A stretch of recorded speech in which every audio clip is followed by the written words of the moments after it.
ಇದೀಗ ನೆಜಾಗೆ 1 ವರ್ಷ ವಯಸ್ಸಾಗಿದೆ. ಆದ್ರೆ ರಾಜ ಮತ್ತು ರಾಣಿ ಅವನನ್ನು ಅರಮನೆಯ ಸುತ್ತಲಿರುವ ರಕ್ಷಣಾ ಕವಚದ ಹೊರಗೆ ಬಿಡುವುದಿಲ್ಲ. ಯಾಕೆಂದರೆ ಅವನು ಗ್ರಾಮಸ್ಥರಿಗೆ ಹಾನಿ ಮಾಡಬಹುದು ಎಂಬ ಭಯ ಅವರಿಗಿರುತ್ತದೆ.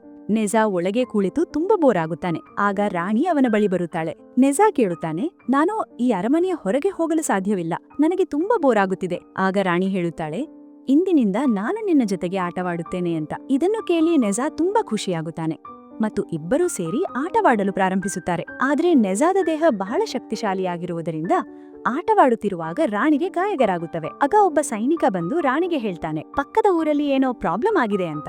ಅದಕ್ಕೆ ರಾಣಿ ನೆಜಾಗೆ ಹೇಳ್ತಾಳೆ, ನಾವು ಮತ್ತೆ ಆಟವಾಡೋಣ, ಈಗ ನಾನು ಹೋಗ್ಬೇಕು ಅಂತ. ರಾಣಿ ಸೈನಿಕರಿಗೆ ಹೇಳ್ತಾಳೆ, ನೆಜಾ ಎಲ್ಲೂ ಹೊರಗೆ ಹೋಗದಂತೆ ನೋಡಿಕೊಳ್ಳಿ ಅಂತ. ಆದ್ರೆ ನೆಜಾ ಹೇಗೋ ತಪ್ಪಿಸಿಕೊಂಡು ಊರಿನ ಒಳಗೆ ಹೋಗುತ್ತಾನೆ. ಹಾಗೆ ಅಲ್ಲಿ ಎಲ್ಲರಿಗೂ ತುಂಬಾ ತೊಂದರೆ ಕೊಡುತ್ತಾನೆ. ಈ ಕಡೆ ಕೆಲವು ಮಕ್ಕಳು ನೆಜಾನ ಹಿಡಿಯೋಕೆ ಪ್ಲಾನ್ ಮಾಡ್ತಿರ್ತಾರೆ. ಆಗ ನೆಜಾ ತನ್ನ ವೇಷ ಬದಲಿಸಿ ಅವರ ಗ್ರೂಪ್ಗೆ ಸೇರುತ್ತಾನೆ. ಆಗ ಅವರು ಹೇಳ್ತಾರೆ, ನೆಜಾನ ಮೇಲಿಂದ ಕೆಳಗೆ ಬೀಳಿಸೋಣ, ಅದರಿಂದ ಚಾಕು ಅವನ ಮೇಲೆ ಬೀಳುತ್ತದೆ. ಅಲ್ಲಿ ಅವನು ಉಳ್ಕೊಂಡೆ ಅವನ ಮೇಲೆ ದೊಡ್ಡ ಬಂಡೆಯನ್ನ ಬಿಡೋಣ, ಅಲ್ಲೂ ತಪ್ಪಿಸ್ಕೊಂಡ್ರೆ ಅವನನ್ನ ಕೆಸರಿನ ಗುಂಡಿಯಲ್ಲಿ ಹಾಕೋಣ ಅಂತ. ಅಷ್ಟರಲ್ಲೇ ಒಂದು ಮಗು ಕೇಳುತ್ತೆ, ನೆಜಾನ ಇಲ್ಲಿಗೆ ಯಾರು ಕರ್ಕೊಂಡ್ ಬರ್ತಾರೆ ಅಂತ. ಅಷ್ಟರಲ್ಲೇ ನೆಜಾ ತನ್ನ ಮುಖವಾಡವನ್ನು ತೆಗೆದು ಹಾಕುತ್ತಾನೆ. ಇದನ್ನು ನೋಡಿ ಎಲ್ಲಾ ಮಕ್ಕಳು ಭಯಪಟ್ಟು ಸೇತುವೆಯ ಕಡೆ ಓಡಿ ಬರುತ್ತಾರೆ. ಆದ್ರೆ ಅವರ ಪ್ಲಾನ್ ಅವರಿಗೆ ಉಲ್ಟಾ ಬಳ ಹೊಡೆಯುತ್ತದೆ ಮತ್ತೆ ಅವರೆಲ್ಲರಿಗೂ ತುಂಬಾ ಗಾಯವಾಗುತ್ತದೆ. ನೆಜಾ ಖುಷಿಯಾಗಿ ಅಲ್ಲಿಂದ ಹೊರಟು ಹೋಗ್ತಿರ್ತಾನೆ. ಆಗ ಒಂದು ಮಗು ಹೇಳುತ್ತದೆ, ನೀನು ರಾಕ್ಷಸನ ಸಂತಾನ. ಇದನ್ನು ಕೇಳಿ ನೆಜಾಗೆ ಭಾರಿ ಕೋಪ ಬರುತ್ತದೆ. ಅವನು ದೊಡ್ಡ ಕಲ್ಲೊಂದನ್ನು ಎತ್ತಿ ಅವರ ಮೇಲೆ ದಾಳಿ ಮಾಡುತ್ತಾನೆ.